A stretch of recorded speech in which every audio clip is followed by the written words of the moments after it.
Vous bossez dans le marketing? Je suis sûr que vous passez un temps monstre à expliquer à vos collègues et à votre direction ce que vous faites au quotidien. Pire que ça, je suis sûr que vous passez plus de temps à vendre en interne les actions que vous souhaiteriez mener plutôt que de les mettre en pratique. Comment je le sais? Tout simplement parce que je suis passé par là pendant des années et que je le vois régulièrement dans beaucoup d'entreprises que je rencontre. Si vous vous demandez si l'herbe est plus verte ailleurs sur ce point, je peux vous assurer que non. Car en fait, cette situation, elle est naturelle. Vos collègues, votre direction ne maîtrisent pas les concepts du marketing et on va être honnête, vous n'êtes pas toujours leur priorité au quotidien. Mais vous devez relever le défi. Vous devez les éduquer, les inciter à agir et à investir pour générer des résultats. Mais comment on fait ça au marketing? C'est tout ce que je vous propose de voir dans ce numéro de Sur le terrain. Et pour ce numéro, j'ai l'immense plaisir d'accueillir Fanny Bourdon-Barre, fondatrice de Meraki, qui elle aussi est passée par là. Fanny revient sans filtre sur son parcours et sur les actions qu'elle a pu mettre en œuvre pour relever ce défi. Fanny est sans doute une des plus belles rencontres que j'ai pu faire au cours de ces derniers mois. Elle revient avec sincérité sur les obstacles qu'elle a rencontrés et sur la manière dont elle les a vécus à l'époque. Son échange est plein de sincérité et plein de conseils que vous allez pouvoir actionner à l'issue de ce podcast. Donc, je vous propose de descendre sans plus tarder sur le terrain avec Fanny Bourdon-Barre. Bonne écoute!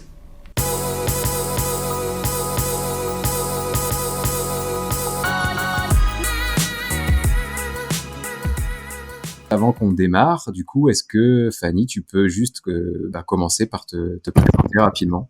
Oui, alors je suis Fanny Bourdon-Barre.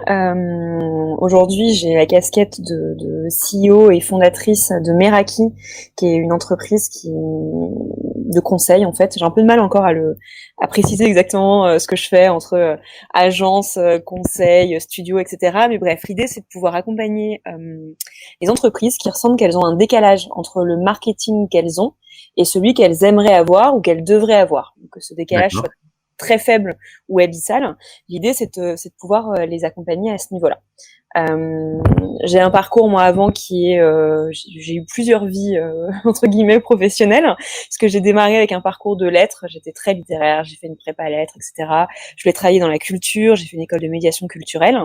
Et de là, j'ai basculé, par le hasard des rencontres de la vie, dans le jeu vidéo. Et du coup, j'ai été manager d'équipe professionnelle de jeux vidéo, donc de multigaming en e-sport, à très haut niveau, puisque j'ai eu la chance de tomber sur une très bonne multigaming, donc c'est la maison mère en gros de ces équipes-là. Et du coup, j'ai des titres de championne du monde sur plusieurs jeux en management, voilà.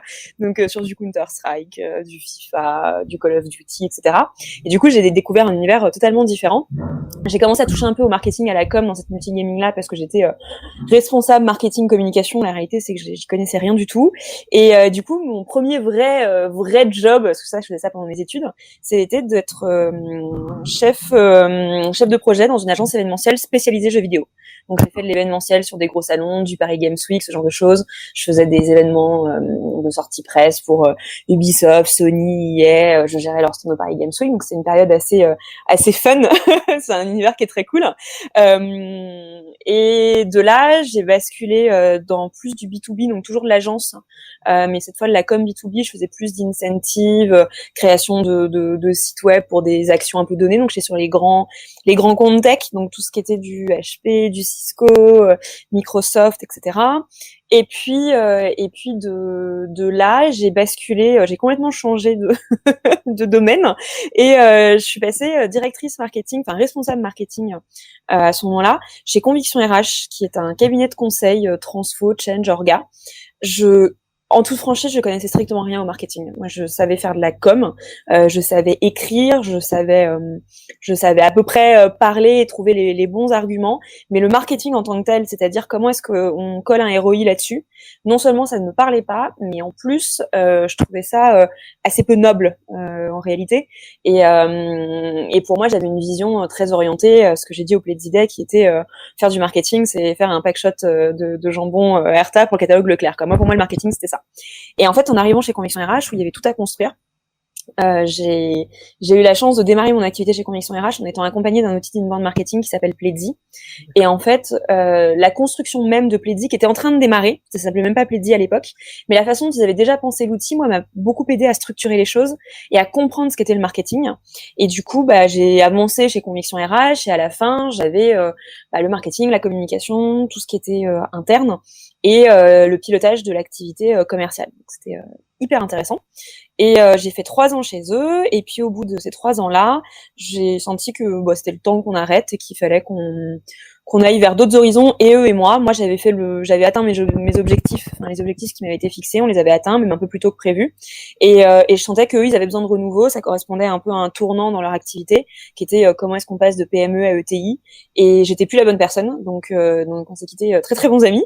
Je suis partie pendant 1 an dans une boîte de soft qui fait de l'attribution-contribution, qui est concurrent de Google Analytics. Okay. Et qui s'appelle Wizali.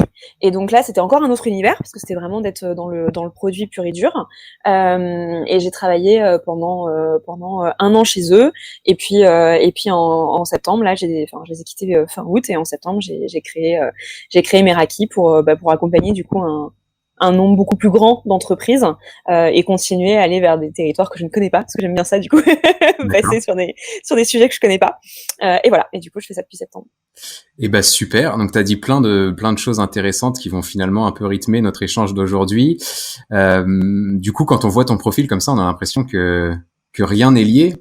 Enfin, si on regarde ton CV, j'imagine que certains recruteurs peuvent se dire je comprends pas le parcours, mais en fait, quand on t'écoute, en fait, on voit que ça fait carrément sens. Je pense notamment à ta vision avant d'arriver chez Conviction RH du marketing, où tu ne voyais pas du tout comment on pouvait avoir une approche ROI en faisant du market, et finalement, tu vas bosser derrière dans une boîte qui fait du analytics, donc tout ce qui est data et tout, enfin, t'es pleinement dedans derrière, donc en fait, tu complètes ton profil au fil des expériences, c'est hyper cool.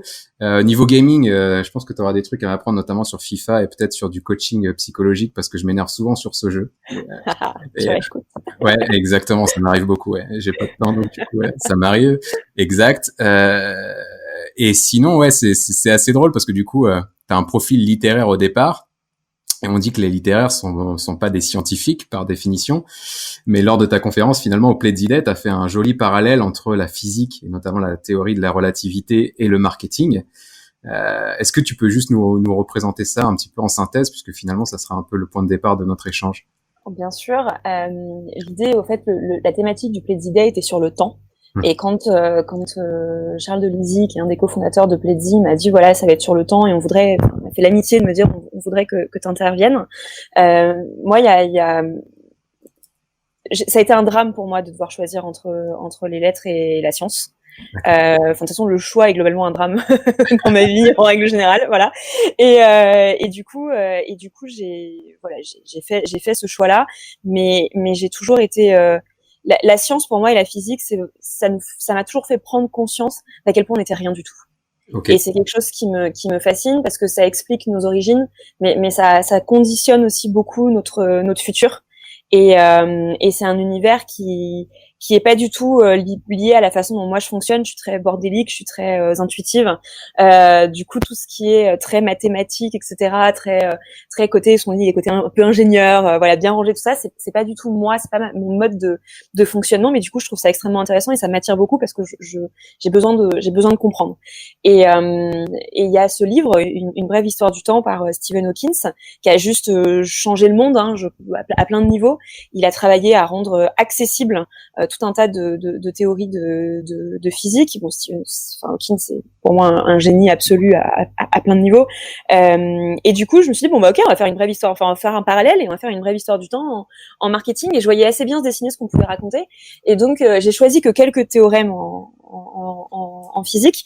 Et cette théorie de la relativité en marketing, c'est vraiment ça vient de moi, hein. Faut pas prendre ça en se disant ah ok, c'est un nouveau truc qui existe en marketing, ça vient juste de moi. il faut bien remettre ça quand même en place.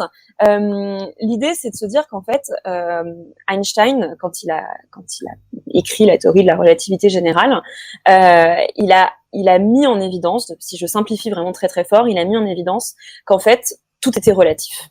et notamment que l'espace et le temps étaient des quantités qui étaient dynamiques et qui pouvaient agir l'une sur l'autre.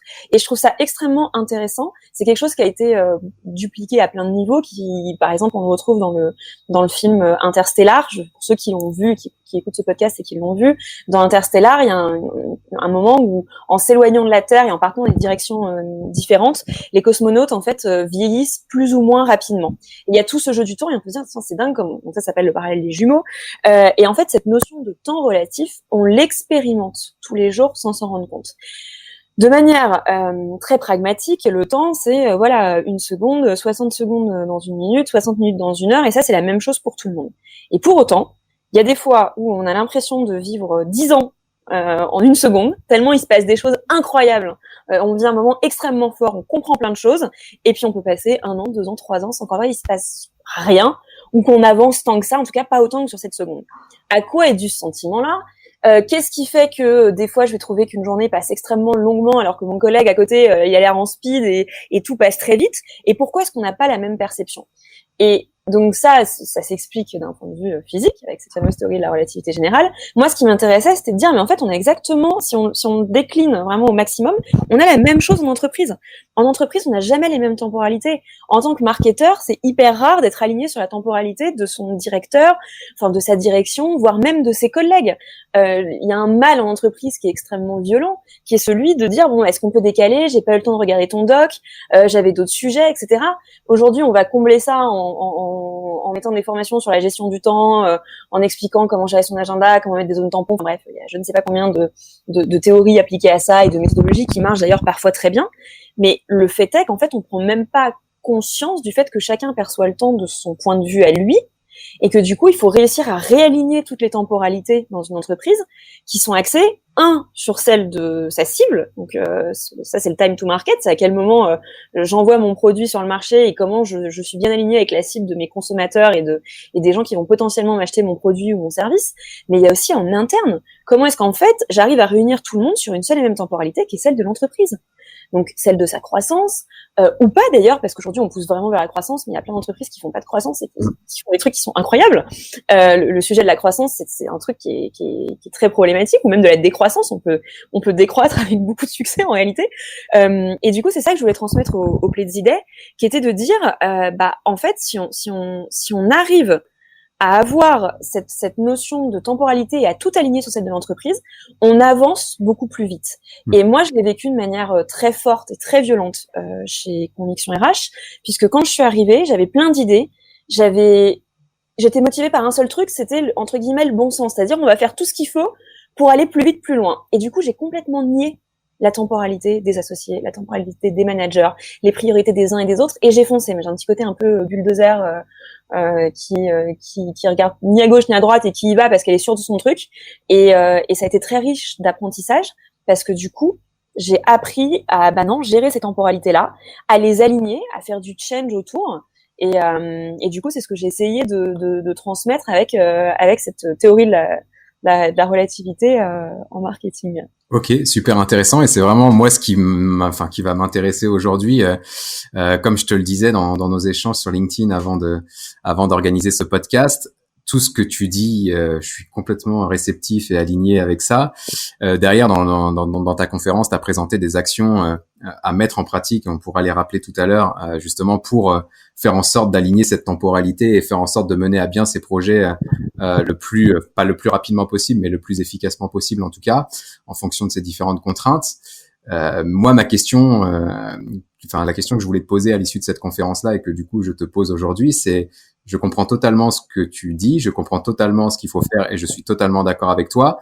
Mais quand moi je mets ça en parallèle avec les profils que je vois chez mes clients et dans les entreprises, le profil du marketeur, je me rends compte que comme le marketing, c'est généralement un budget un peu secondaire, en tout cas un budget limité les recrues au marketing sont plutôt des personnes sans expérience, des jeunes diplômés ou ouais, des personnes qui commencent. Enfin, j'ai bien aimé quand tu as dit que quand tu es arrivé chez Conviction RH, tu connaissais rien au marketing. Moi, je vois ça quand même souvent dans des entreprises, des entreprises qui vont préférer recruter quelqu'un qui n'y connaît pas grand-chose, voire rien, plutôt que de recruter un profil expérimenté qui coûte plus cher.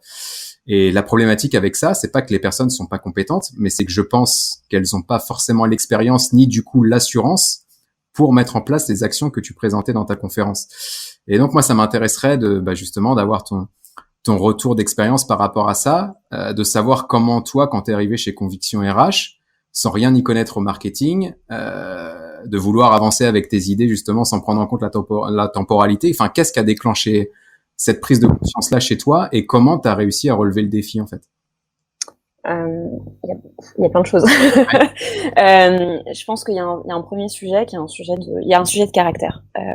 Et ça, c'est un vrai sujet qui est comment vous vous positionnez, comment vous voyez les choses, comment vous vous sentez de parler aux gens, etc. Moi, il y a quelque chose, en fait, j'ai eu une chance qui est que Conviction RH, j'ai fait un premier batch de recrutement. Ils m'ont pas prise. Ils m'ont dit non, vous êtes beaucoup trop stratégique, etc. Alors je vois pas moi je ne voyais pas comment je pouvais être stratégique, alors j'y connaissais rien, mais pour eux, je l'étais trop dans ma vision des choses. Ils voulaient quelqu'un de très opérationnel. Okay. Ils ont recruté quelqu'un, ça n'a pas fonctionné, et du coup 6 mois après, ils sont revenus vers moi. Et là, les entretiens étaient plus du tout les mêmes parce que moi, entre-temps, j'avais basculé en agence, et du coup, c'était plus je veux absolument un boulot et donc je me vends. C'était ok, vous avez plusieurs personnes qui sont assises sur ce siège-là, ça allait pas. Moi, je quitte un CDI pour vous, on va se parler franchement. Et j'ai eu ce culot. J'aurais jamais cru en sortant d'entretien que ça allait marcher, mais j'ai eu ce culot en entretien. C'était donc deuxième entretien du deuxième round où j'avais face à moi le PDG de Conviction RH et un autre associé très brillant qui venait de Deloitte, qui avait fait HEC, etc. Enfin voilà. Et puis moi, j'avais 24 ans et j'étais face à eux, je connaissais rien au marketing et voilà. Et en gros, je leur ai dit sur toute la liste de la fiche de poste, tout ça je sais pas faire. Mais en fait, ça s'apprend. Et apprendre, c'est pas un problème. Par contre, voilà comment moi je suis. Et ça s'apprend pas. C'est des soft skills qui s'apprennent pas. Voilà comment moi je suis. Si vous pensez que ça, c'est important, moi, je ferai le boulot comme il faut pour apprendre tout ce qu'il y a à apprendre d'un point de vue compétences techniques. Et ils m'ont posé cette question de me dire, OK, face à toi, à l'époque, il y avait 5 associés de mémoire chez Conviction RH, quasi que des hommes. Moyenne d'âge 40-45 ans, on va tous arriver avec des sujets hyper importants, voilà. Comment tu priorises? Comment tu arrives à nous dire non? Et je leur ai juste dit, mais est-ce que vous êtes capable d'entendre non? Si vous n'êtes pas capable d'entendre non, je peux pas travailler. Parce que du coup, je peux vous dire non, ce sera comme, passe-moi l'expression, mais pisser dans un violon, en fait, et ça servira à rien. Et en fait, cet entretien-là, ça a été un échange sur comment eux fonctionnaient, comment moi je fonctionnais. Et en partant, je leur ai juste dit, écoutez, si on sent que ça marche pas, que vous avez un doute, vous me proposez rien. Moi, si j'ai un doute et que vous me proposez un truc, je n'accepterai pas. Et je suis sortie là en me disant, jamais t'as le poste. Tu leur as déjà montré que t'allais être casse-bonbon pendant cet entretien. Ils vont fuir, jamais ils vont le faire. Et en fait, ils m'ont embauché, je pense sur le caractère, en toute franchise, je pense qu'ils ont juste misé sur la personnalité. Et moi, ça a été un espèce de contrat de base avec eux, qui est qu'après, quand ça a été compliqué, quand il y a eu des bras de fer, je me permettais d'être pénible en leur disant, je les ai prévenus, quoi. Ouais. Et alors, je dis pas qu'il faut aller faire ça dans tous ces entretiens, hein. C'est pas du tout le message. Je pense qu'il y a une question de feeling et de sentir aussi les gens que vous avez en face et ce qu'ils recherchent comme type de poste. Mais ça, c'est la première chose. L'autre chose, c'est que je suis complexée de tous les côtés, je suis absolument pas sûre de moi, j'ai un énorme syndrome de l'imposteur qui est que j'ai le sentiment de pas du tout avoir de valeur ajoutée sur plein de choses que je fais, de pas être légitime.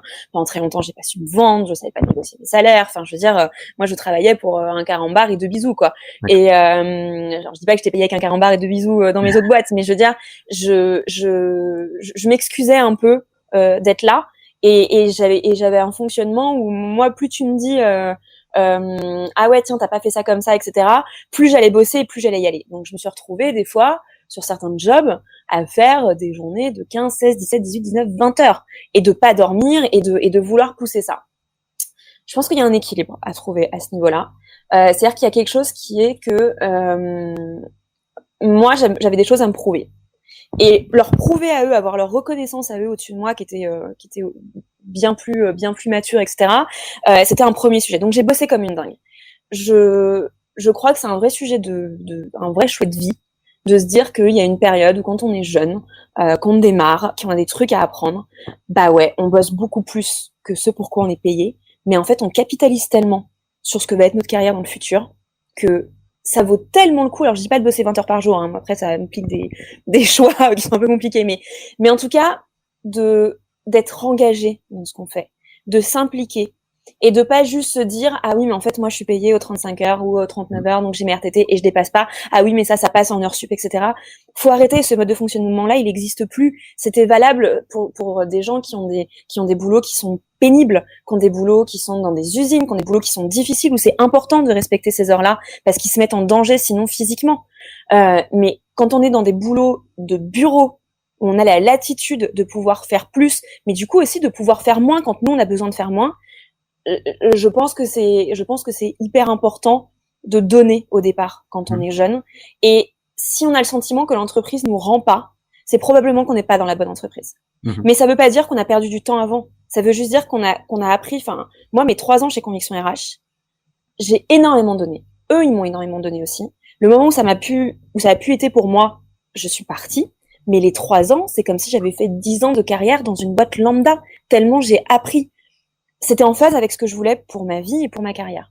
Mais donc, il y a cet investissement-là. Je vais pas mentir en disant, bah, c'est juste comme ça. Non, j'ai bossé comme une malade. J'ai fait des plans de projection de recrutement. Je connaissais rien au recrutement. J'ai fait des business plans. J'y connaissais rien.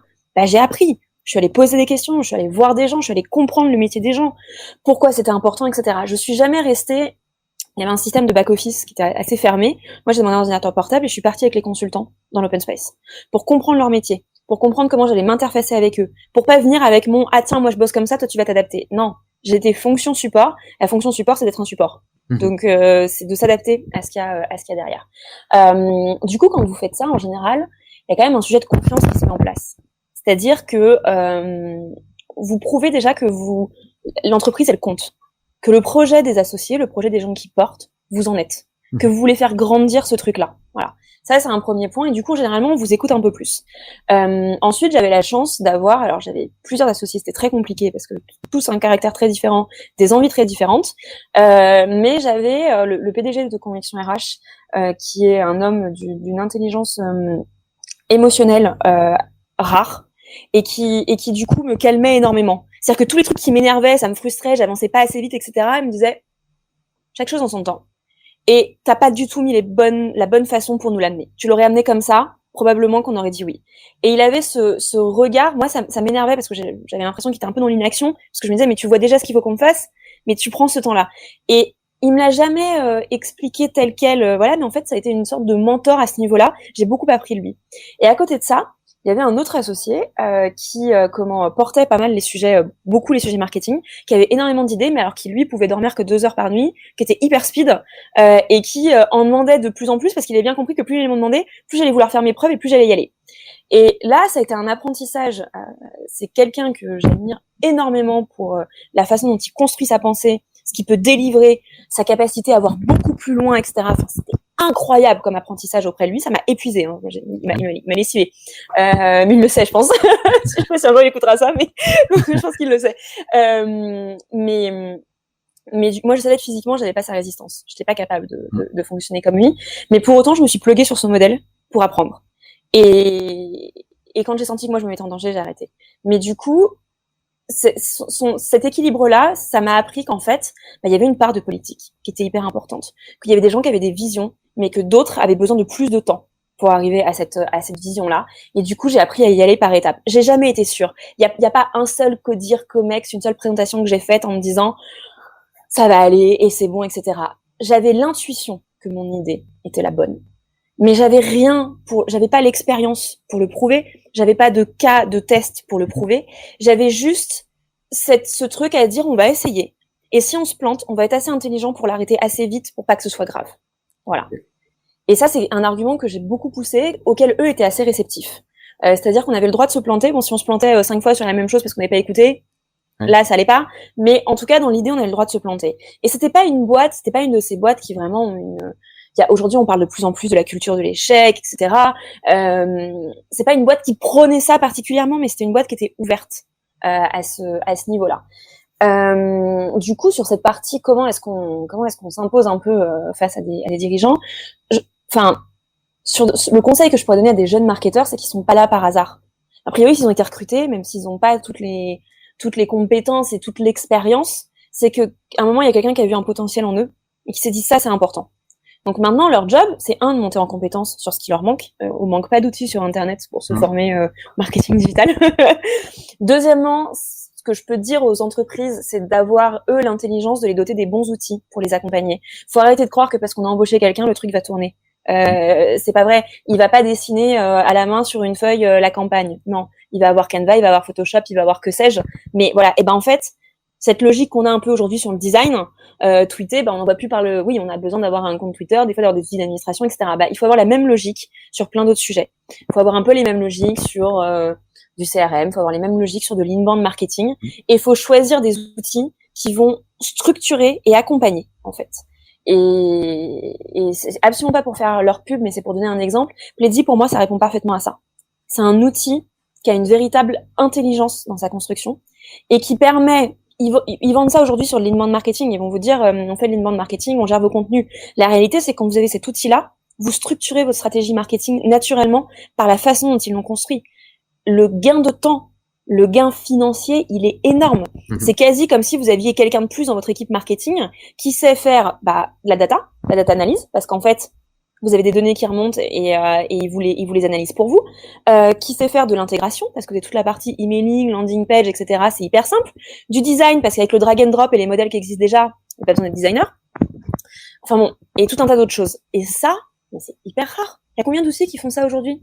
Généralement, on se concentre sur un petit truc, on vous aide, et puis vous avez une galaxie de trucs derrière. Il y a combien d'outils qui vous font grandir en tant que dans votre métier ? Il y en a plein qui vous simplifient la vie, mais qui vous font grandir, il y en a très peu. Et ça, je trouve que benchmarker ça, penser à ça, et choisir aussi ces prestataires en fonction de l'équipe qu'il y a derrière, des gens qu'il y a derrière, de ce qu'ils vont vous apporter.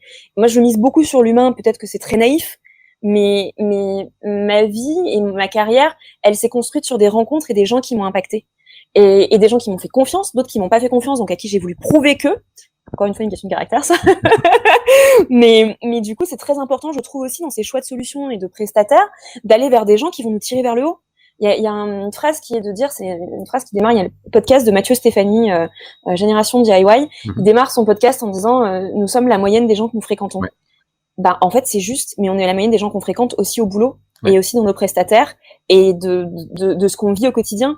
Donc, si les entreprises arrivaient à avoir cette intelligence-là, de doter leurs employés des bons outils, et les bons outils, c'est pas forcément les plus chers, ni les plus renommés, pour les pousser vers le haut et leur permettre d'avoir une courbe de progression et d'apprentissage élevée, forte, et du coup beaucoup plus rapide, on vivrait dans un monde extraordinaire. Complètement, mais super. Donc du coup, tu as dit pas mal de choses intéressantes par rapport à ça. Le premier point, effectivement, le point de départ de tout ce que tu viens de nous dire, c'est que en fait, quand tu es arrivé chez Conviction RH, ton deuxième entretien, tu t'es présenté de manière très authentique. Et ça, je pense que c'est déjà un des points importants quand on débute sa carrière en tant que marketeur. Et moi, les premiers entretiens que je faisais, justement, je me mettais dans la posture de je vais savoir dire ce que la personne en face veut entendre. Mais j'étais pas forcément moi-même. Et du coup, tu te retrouves à bosser dans une boîte où t'es aligné avec rien, tu partages pas les valeurs, tu partages pas la vision, tu partages pas les méthodes de travail, et forcément ça peut pas marcher. La problématique que je vois par rapport à ça, finalement, c'est le deuxième point important de ce que tu dis, c'est que oui, t'as beaucoup bossé, oui, t'as beaucoup appris, et je pense que t'as beaucoup de facilité par rapport à ça, et c'est cool. Par contre, t'as aussi la partie management, et tu l'as bien souligné, qui t'a vraiment apporté, c'est que ton management était ouvert, était déjà assez mature, ou en tout cas apprenait vite sur le sujet, et du coup tu as été mise dans de bonnes dispositions finalement pour mettre en pratique tes actions. Moi, ce que je remarque souvent dans certaines entreprises, c'est que le DG va toujours se plaindre, ou le DG ou le manager, peu importe, va toujours se plaindre de la qualité de son équipe, mais se remet jamais vraiment en question lui. Et moi, je vois beaucoup de PME qui vont embaucher un profil junior ou un profil junior dans le marketing parce que ça coûte moins cher, mais comme eux, en tant que directeur ou manager, n'y connaissent rien au marketing digital, ils ont besoin qu'on les éduque justement et qu'on leur explique constamment ce qu'on est en train de faire et pourquoi on est en train de le faire, et on passe plus de temps à expliquer à notre manager ce qu'on fait, enfin ce qu'on doit faire, plutôt que de le faire. Et je pense que ça peut être un frein aussi dans ce que tu dis. Chez Conviction RH, j'ai l'impression que vu qu'ils étaient ouverts et quand même, je pense, un peu matures sur le sujet, tout ce que tu disais, bah, t'étais écouté et il y avait un échange, il y avait un débat. Il y a beaucoup de managers que je rencontre et j'ai plusieurs clients en tête ou prospects en tête que j'ai pu rencontrer, de profils un peu de DG ou de managers qui, comme ils ne connaissent pas le marketing digital et qui veulent quand même garder le contrôle sur ce qui se passe et sur comment les choses sont faites en interne, bah, du coup acceptent pas qu'on leur dise quoi faire ou acceptent pas qu'on leur dise non, justement. Alors, il n'y avait pas que enfin, ils étaient très ouverts chez Conviction RH, mais pas que. Il y a eu des moments qui étaient extrêmement difficiles. Et d'ailleurs, j'ai eu des moments difficiles dans toutes les entreprises que j'ai rencontrées, mais ça, c'est inhérent. Ça veut pas dire que c'est une bonne boîte ou une mauvaise boîte. C'est juste qu'il y a un moment où vous venez challenger des gens dans leur conception des choses. Et il y a quelque chose qui est très dangereux en entreprise, c'est que très souvent, c'est l'ego qui parle en premier. Et quand on dit non, c'est pas ça, c'est l'ego qui prend. Et du coup, j'avais un gros sujet d'éducation chez Conviction RH. Je l'ai eu dans plein d'autres entreprises. Il y en avait quelques-uns qui étaient très matures et d'autres pas du tout. Et du coup, fallait tout expliquer. Moi, j'avais l'impression que ce soit une perte de temps démentielle. J'ai un truc qui est que c'est très agaçant, je pense, mais je mets les gens face à leurs contradictions. Et je prouve aux gens, je les amène à arriver à la conclusion que ils se sont plantés, qu'ils ont tort. Et surtout, en fait, quand on m'impose quelque chose, ce que j'aime pas beaucoup, mais quand on m'impose quelque chose et donc que la discussion s'est arrêtée, parce qu'en fait c'est ça qui se passe quand on t'impose un truc, si tu vas être dans un échange, tu vas vouloir prouver que, et t'as quelqu'un ton DG qui va te dire bah non, je suis le DG, et c'est schématisé, mais je suis le DG, moi je sais, c'est non. Et du coup, il y a plus de discussion possible à partir de ce moment-là. Je veux dire, on te colle la hiérarchie, donc en fait c'est la loi du plus fort sur le plus faible, donc ça montre déjà un grave problème en termes de communication, c'est un autre débat. Mais du coup, il faut réussir à trouver un truc pour que cette personne-là, on n'attaque pas son ego, parce que alors là c'est terminé, on ferme définitivement la porte et on va vivre un enfer, mais pour lui dire, d'accord, le fait que tu me dises ça, le fait que tu m'imposes ça, ça veut dire que c'est toi qui prends la responsabilité de ce qui va suivre. Le fait que tu choisisses tel outil, alors que moi je t'ai mis en garde sur tel et tel point, ça veut dire que si ça se passe, le responsable, c'est toi. Tu m'imposes tel truc, tu veux qu'on fasse la campagne avec tel créa, ça ne fonctionne pas. Si les taux ne sont pas bons, le responsable, c'est toi. Et en fait, je le faisais, ça c'est un truc neurolinguistique, mais le fait de le faire valider. C'est-à-dire que la personne en face s'implique et dise oui. Et assez souvent, au début, je le faisais un peu à l'oral, puis j'ai appris à le faire par écrit. En faisant des mails qui récapitulent le truc en me disant voilà l'issue de la réunion, ça s'est pas très bien passé. Vous m'imposez ça, moi je vous mets en garde sur ça. Pourquoi ? Parce que les gens ont une tendance assez naturelle à réécrire l'histoire. Et que le moment où ça va merder, et où vous aviez raison, l'objectif c'est pas de dire j'avais raison, c'est pas ça. Là c'est votre ego à vous qui parle si vous faites ça. L'objectif c'est que quand vous prenez le retour, et donc le tir disant ce truc-là c'est de la merde, qu'est-ce que t'as foutu ? C'est de dire on en a parlé, vous avez pris la responsabilité, moi j'étais pas pour. Si vous voulez mettre les choses de manière intelligente, a priori, vous leur dites, le sujet, c'est plus de trouver la responsabilité, c'est de dire, qu'est-ce qu'on fait pour dépasser ce truc-là? Qu'est-ce qu'on a appris? Qu'est-ce qu'on fait pour dépasser ce truc-là? Et quand en face de vous, vous avez quelqu'un de mauvaise foi, ce que j'ai eu plusieurs fois dans ma carrière, vous sortez votre email en disant, je suis pas en train de te dire j'ai raison, mais il faut que tu prennes conscience que la décision, elle venait de toi, et que passer du temps à m'incriminer, à me brailler dessus, à être agressif contre moi, ça me stresse. Ça me met pas dans de bonnes dispositions. Et surtout, j'ai pas l'impression qu'on travaille dans un climat où on est 100% responsable de nos erreurs. Est-ce que t'es OK avec ça? C'est très rare que alors vous êtes énervant, hein. Vous êtes très énervant.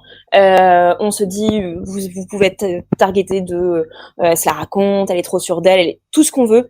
Vous vous en foutez. Tant que vous faites ça avec, en fait, un équilibre juste, tant que vous le faites pas de manière revancharde, tant que c'est, pareil, documenté par des choses, qu'est-ce qu'on peut vous reprocher? Au pire, vous êtes agaçant parce que vous avez raison. Ok, c'est pas un drame d'avoir raison. Et si ça permet, et faut toujours renverser le truc en disant, maintenant, comment est-ce qu'on avance? On s'en fout que j'ai raison, que t'as eu tort, machin, etc. On a fait ça, comment est-ce qu'on avance? Qu'est-ce qu'on en tire comme enseignement? Et du coup, vous basculez dans un jeu de pouvoir qui devrait même pas qui pour moi a pas de raison d'être, mais qui existe très très fort dans les entreprises et en particulier en France. Vous basculez le jeu de pouvoir et c'est vous qui pendant un moment prenez le dessus parce qu'en fait, vous avez réussi à vous détacher de votre ego. Et si la personne en face n'arrive pas à le faire, bah, vous gagnez d'autant plus.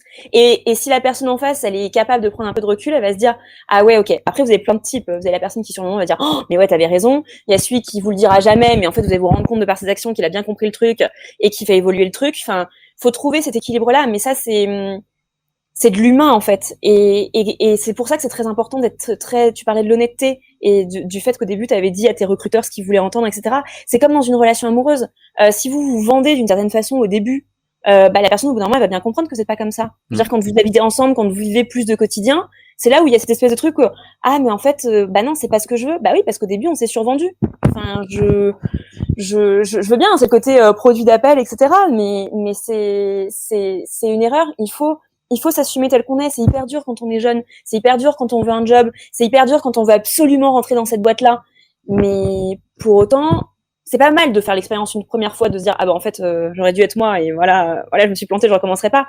Mais être vous, c'est le plus beau cadeau que vous pouvez vous faire et c'est le plus beau cadeau que vous pouvez faire à l'entreprise. Cette authenticité-là, elle fera que vous rendre service et gagner du temps. Eh ben, totalement d'accord avec ça. Je me reconnais beaucoup dans tout ce que tu dis, c'est bien. Donc du coup, ouais, effectivement, c'est ce que tu dis, ce qui est important, et je pense que c'est important. Mais ça passe aussi par l'écrit.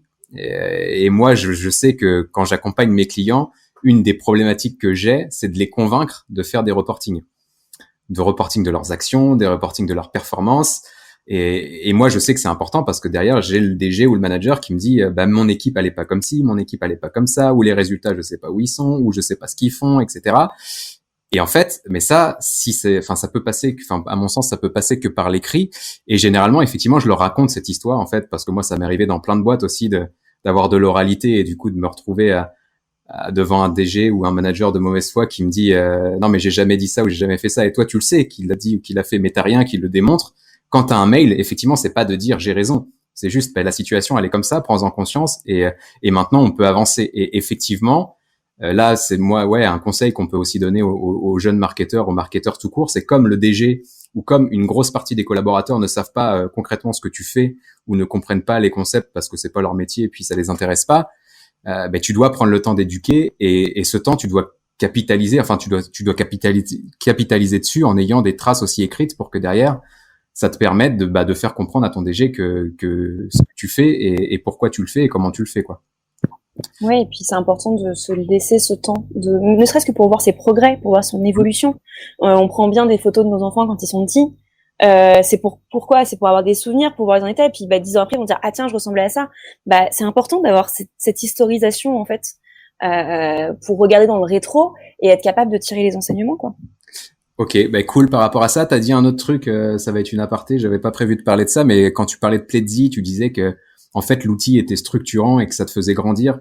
J'aime bien ce que tu dis à ce niveau-là. Nous, on accompagne pas mal de boîtes dans tout ce qui est marketing automation et c'est vrai qu'on a des clients régulièrement qui nous appellent pour nous dire je veux un outil, je veux Pledzi, je veux autre chose, un outil de marketing automation, et nous on leur dit non. Avant, vous avez besoin d'une stratégie, vous avez besoin d'une équipe et ensuite on pourra mettre l'outil, etc. Et quand on commence à avancer dans l'implémentation de l'outil, le client nous dit souvent « Ah, je pensais pas que ce serait autant structurant pour mon entreprise. » Parce que j'ai structuré mon marketing, mais au-delà de ça, et t'en as parlé un peu rapidement, mais je pense que c'est un point aussi important, le marketing, c'est pas que du marketing, c'est effectivement du support, et t'es notamment en support de l'équipe commerciale. Et derrière, si t'as pas de process commercial, si t'as pas de stratégie commerciale, si le process commercial que t'as n'est pas appliqué, etc., ton marketing ne fonctionnera jamais. Et ça, c'est quand même un point hyper important, je pense, c'est que le marketing et le marketeur va devoir aussi amener progressivement le manager ou la direction à prendre conscience que c'est pas qu'un sujet market, mais que c'est aussi un sujet global. Et c'est là où ça peut être difficile pour un marketeur parce que finalement, il va avoir un impact aussi sur le quotidien des commerciaux, par exemple. Nous, on le voit souvent. Et c'est un peu cliché ce que je dis, mais généralement, ce qu'on voit dans des PME et chez nos clients, chez nos prospects, c'est une jeune marketeuse de 24, 25 ans, comme tu as pu l'être chez Conviction RH, qui doit convaincre des commerciaux de 40, 45 ans, 50 ans qui font ça depuis 30 ans, de changer leur manière de prospecter, d'avoir une méthode un peu différente de prospecter les leads en étant peut-être un peu plus inbound, en étant un peu plus bienveillant, etc. Et là, honnêtement, la marketeuse, elle est pas prise au sérieux, quoi. Tu te reconnais dans ça ou ouais, je me reconnais là-dedans. Moi, je pense que je m'en suis beaucoup sortie avec l'humour. Je me souviens, il y a une histoire un peu chez Conviction RH. À un moment, on avait fait un atelier pour les managers, et moi, c'était un moment où formation, il y en avait quelqu'un qui était venu pour nous faire travailler notre leadership, etc. Et j'avais participé à cette formation-là. Il fallait qu'on modélise dans la glaise, qu'on modélise notre leadership. Et moi, j'avais fait quelque chose où, en fait, qui signifiait que le leadership passait à travers moi. Pourquoi? Parce que je suis extrêmement entière. Très souvent, les gens disent ah, non, mais elle est gênante. Je rigole fort. Je dis bonjour à tout le monde quand j'arrive le matin. Je fais du bruit, je prends de la place. C'est un truc dont j'ai conscience. Il y a une forme de truc que j'ai construit aussi dans ce personnage-là, probablement pour me protéger de plein de trucs qui me faisaient peur. Mais bon, bref, toujours est-il que ce personnage, enfin, ce truc extérieur est là. Et en fait, pendant très longtemps, le moindre truc qu'on disait sur moi, je le prenais, je voulais le changer, je voulais évoluer, je voulais plaire à tout le monde et tout ça. Et je me suis complètement oubliée. Et du coup, j'ai compris que non, j'avais un besoin qui était que les gens suivent en fait ce que j'étais et comment j'étais. Et l'humour, ça fait partie de qui je suis. Donc, vanner les gens, avoir du second degré. Moi, j'en ai beaucoup par rapport à moi. Donc déjà, je le mets en scène. Donc au début, ça surprend un peu. Des fois, les gens disent non, mais attends, elle vient de se vanner tout seul. Mais oui, parce qu'en fait, il faut rire. Il faut se marrer. Si on passe des journées où on se marre pas, c'est l'angoisse. Donc il faut se marrer. Donc moi, je rigole beaucoup de moi. Parce que je dis beaucoup de conneries et il y a plein de trucs où je me dis mais je comprends même pas pourquoi t'as dit ça. Bref, je le fais. Des fois ça marche, des fois ça marche pas. Mais du coup, je le fais. Ça me permet, comme je le fais beaucoup sur moi, ça me permet de le faire sur les autres. Et il y a une différence entre charrier et être méchant. Mais par contre, on peut charrier en mettant le doigt sur des choses qui sont un peu vraies. Et du coup, titiller un peu, aller un peu pousser. Donc moi, l'humour, ça m'a pas mal aidé pour dédramatiser des solutions, pour me faire, enfin pas des solutions, des problèmes plutôt, pour me faire apprécier des gens. J'ai beaucoup aidé les gens. C'est-à-dire qu'avant de demander quelque chose, souvent je donne. D'accord. Et je dis, fais-moi comprendre ce qui va pas. Comment je peux faire pour que ce soit plus facile pour toi? Ah ok. Et après, au fur et à mesure, on distille en disant, tiens, t'as pensé à ça? Tiens, est-ce qu'il y a ça? Si on arrive en disant, voilà ce qu'on met en place, ça va tourner comme ça, c'est parti mon kiki, ça marchera jamais. En fait, il faut faire du change. Même quand on est une jeune de 24 ans, face à des commerciaux de 45 ans, faut faire du change. Et je pense que les gens sont beaucoup plus enclins à faire du change s'ils vous apprécient.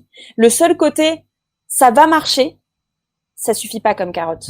Faut que eux, ils aient quelque chose à y gagner. Donc, soit c'est le plaisir de bosser avec vous, soit c'est une façon de découvrir nos trucs. Faut trouver par rapport à sa boîte, par rapport aux gens qu'on a en face. Mais il y a jamais personne que j'ai, entre guillemets, pas réussi à retourner. Il y a des gens que j'agaçais.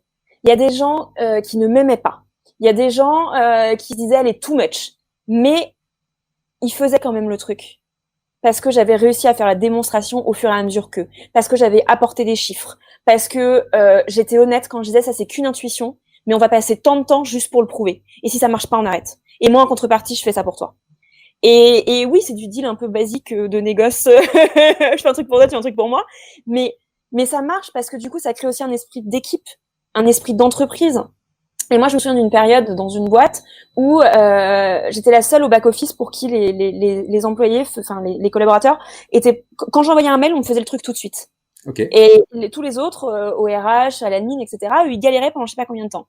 Et ça avait créé un truc de dire, mais pourquoi toi en fais? Mais la réalité, c'est que j'étais au courant des problématiques de chacun. Et que moi, dans ma façon de formuler les choses, dans ma façon d'aller vers eux, bah, je me mettais à leur place et je me mettais dans leur pompe. Et ça, je pense que c'est un énorme conseil, mais dans la vie en général, c'est un truc qui m'aide beaucoup, se mettre dans les pompes des autres. Se sortir de soi-même et se dire, cette personne-là, c'est d'ailleurs ce qu'on fait en tant que marketeur quand on fait ces personas tout court, mais cette personne-là en face de moi, qu'est-ce que c'est ces problématiques? À quel moment je la chope pour lui parler de tel sujet? Si vous avez un DG où vous savez que il faut qu'à 17h30 il parte parce qu'il va chercher ses gamins à l'école le mardi soir, si vous vous pointez à 17h20 pour parler de votre projet, c'est sûr que vous allez vous faire envoyer bouler. C'est sûr. Vous l'avez la donnée. La data, c'est pas maintenant. Voilà. Et ça, des fois, quand on est enthousiaste, machin, etc., c'est très dur à capter. Mais une fois que vous avez capté ces trucs-là, vous trouvez les bons mots pour parler, vous êtes sympa avec les gens, vous leur apportez de la valeur, en fait. Et voilà. Mais ça, c'est à trouver. Enfin, ça, c'est ce qui marche pour moi avec mon caractère. Je suis assez convaincue que le fait de se connaître soi-même, ça permet de trouver les bons leviers pour aider les autres. Et puis, vous avez ce cas terrible où vous êtes face à un con, qui est bloqué, qui restera bloqué toute sa vie, qui pour peu qu'il soit méchant en plus va essayer de vous foutre des bâtons dans les roues. Et c'est là où l'importance de l'écrit de ces trucs-là est important, et l'importance de pas tomber dans le jeu de ces gens-là.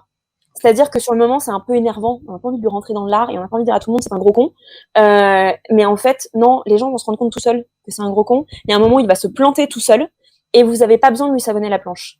Par contre, vous avez besoin de vous baquer pour que si jamais un jour il vous attaque, vous ayez le truc de dire, moi, je l'ai pas attaqué, j'avais pas volonté de le faire, mais puisqu'on en est là et puisqu'il faut que je me défende, voilà ce que j'ai pour me défendre, quoi. En général, c'est assez efficace. Ok, très bien. Mais du coup, si je résume un peu ce que tu viens de dire, si on reprend le concept d'aligner les temporalités du début de notre échange, en fait, la qualité première pour faire ça, c'est l'empathie finalement. Ah ouais, de toute façon, il faut être empathique. Enfin, il faut être empathique. Non, il y a des gens pour qui c'est pas facile d'être empathique. Mais je pense que dans notre métier, c'est un très vrai gros plus. Et que si on n'a pas la capacité à l'être, parce que des fois, on peut juste pas, et on est beaucoup trop analytique pour l'être, d'aller justement, comme on est analytique, d'aller chercher des données, donc d'aller comprendre auprès des autres. Et même si on ressent pas les choses, de l'intellectualiser, donc de quand même aller chercher la donnée vers les autres. Ok, d'où l'intérêt de se connaître soi-même. Cool par rapport à ça. Dernière question, parce qu'on a vu pas mal de choses, mais question très concrète. Je suis marketeur, je suis dans une boîte, je veux par exemple prendre Pledzi ou je veux passer à l'inbound marketing ou je sais que je dois mener telle ou telle stratégie pour avancer.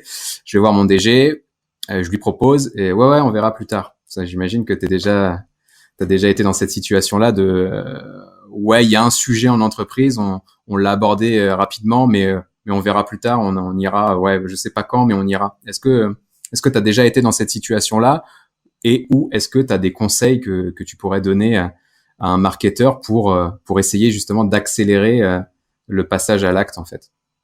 Ouais, faut prouver. Le marketeur, dans ces cas-là, c'est un peu le cheval de Troie de l'entreprise derrière le Pledzi ou autre.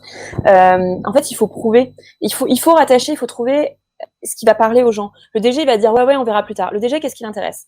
A priori, de la croissance ou faire plus de chiffres. Ok, comment je fais plus de chiffres? Il y a un moment, on va arriver, il me faut plus de leads entrants. Je parle sur le sujet de l'inbound marketing. Après, c'est un exemple. Il va me falloir plus de leads entrants. Ok, c'est quoi ma façon d'avoir des leads entrants? Plein de sujets, les salons, les trucs, les machins. Faire de l'inbound, c'est un des sujets. Et en fait, c'est ça, on décompose, on part de son besoin. Lui, qu'est-ce qu'il veut? Il veut de l'argent, en fait. Enfin, c'est basique, mais il veut que de l'argent rentre. Enfin, tous les dirigeants veulent pas ça, mais souvent, ça sous-tend parce que sinon le truc marche plus, quoi. Donc, il veut de l'argent. Moi, je vais lui prouver qu'avec ce que je vais faire là, il va avoir de l'argent. Et je vais lui expliquer pourquoi c'est maintenant. Et c'est ce truc-là qu'il faut faire, et c'est là aussi c'est une question d'empathie en fait. C'est de se dire, cette personne-là elle doit arriver à ça. Si moi j'arrive en lui mettant le truc en bain en disant oh, c'est super, ça permet de faire ça, ça et ça lui parle pas. Ça ne lui parle pas. Il faut que j'arrive avec des chiffres et en lui disant voilà ce que ça veut dire, voilà ce que ça implique, voilà la temporalité que je veux mettre et voilà pourquoi je crois dans le truc. Et là aussi il y a une forme d'implication. Il y a un côté je prends la responsabilité de ce projet, j'y crois. C'est pas je te demande de mettre X euros dans un outil et puis Inch'Allah on verra bien. Non. C'est je vais m'impliquer dedans, je vais le faire fonctionner. Voilà ce que ça veut dire de notre côté. Voilà ce que ça veut dire du tien.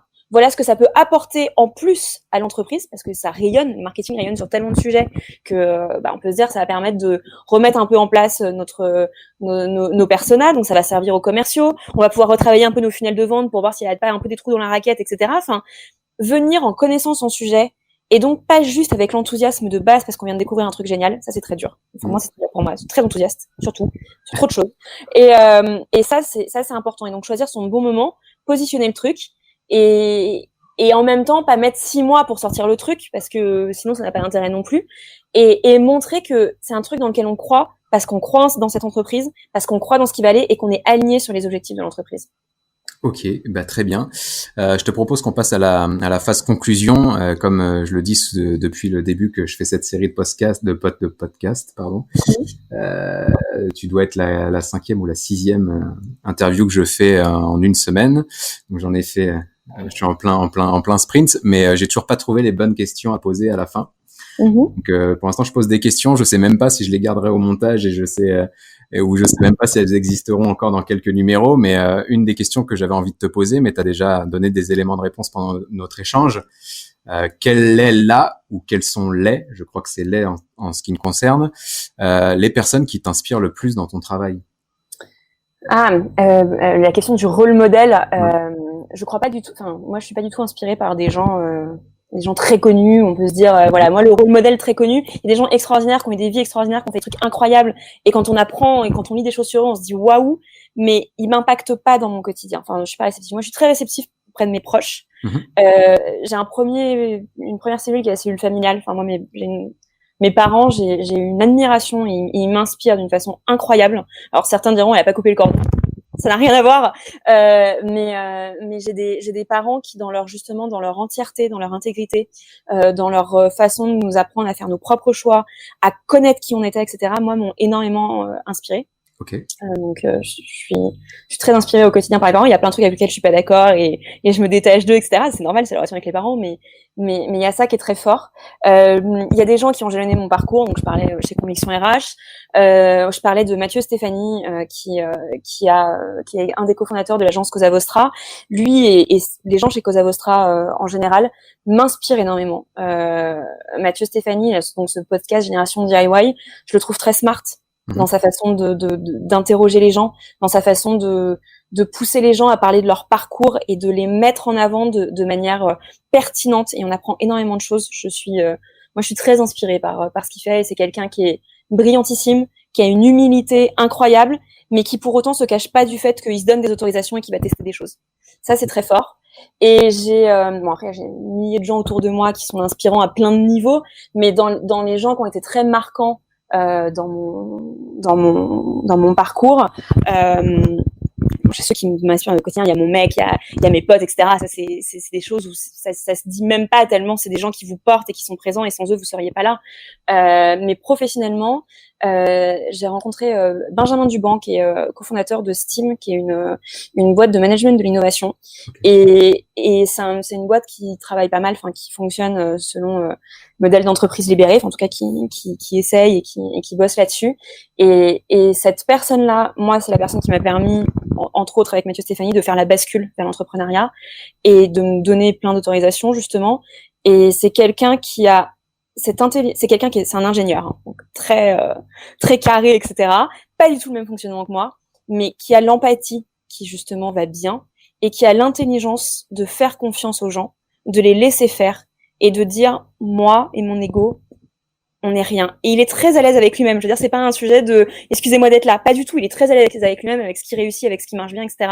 Mais c'est quelqu'un qui a une intelligence humaine, émotionnelle et purement l'intelligence autant où on entend aujourd'hui l'intellect, qui est une intelligence pratique qui est incroyable. Et moi, j'apprends à chaque lecture d'article qu'il fait, à chaque verre, à chaque repas, etc. Et c'est une chance incroyable. J'ai un écosystème très très cool autour de moi. Et pour terminer, puisque je parlais de Pledzi, on va se dire encore qu'elle fait la pub, mais Pledzi a été fondée par deux personnes, Charles Delésy et Renaud de Lacotte, qui ont cette même intelligence émotionnelle incroyable, cette façon de voir ce qu'il y a de très bon chez les gens et de le transformer en quelque chose de concret et de faire grandir les gens.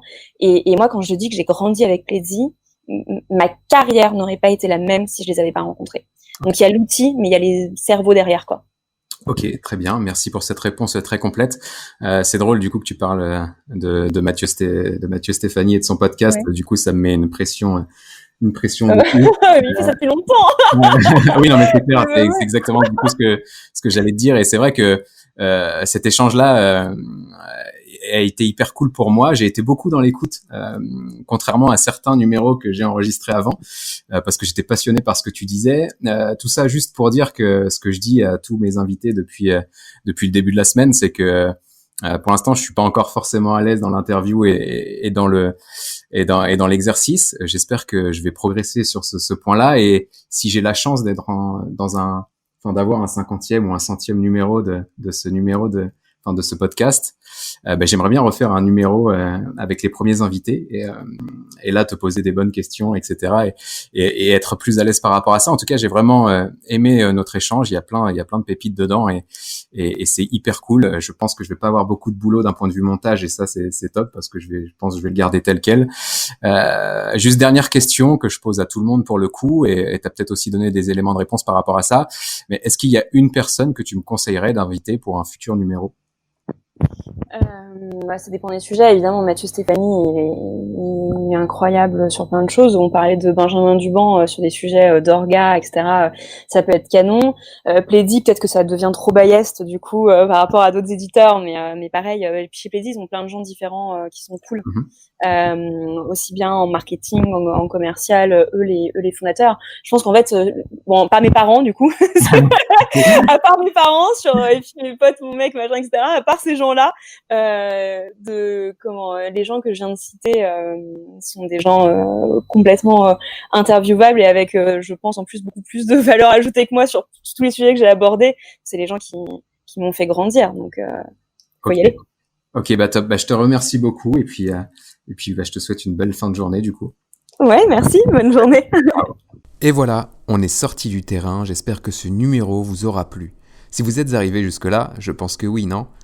N'hésitez pas à vous abonner sur votre plateforme de podcast préférée pour ne pas manquer le prochain numéro et à me soutenir en me laissant quelques étoiles si le cœur vous en dit. Vous pouvez me retrouver sur les réseaux sociaux si vous souhaitez poursuivre l'échange et sur mon blog ludoselene.net sur lequel je publie chaque semaine des articles autour de la digitalisation marketing et commerciale. Merci pour votre écoute et à très bientôt.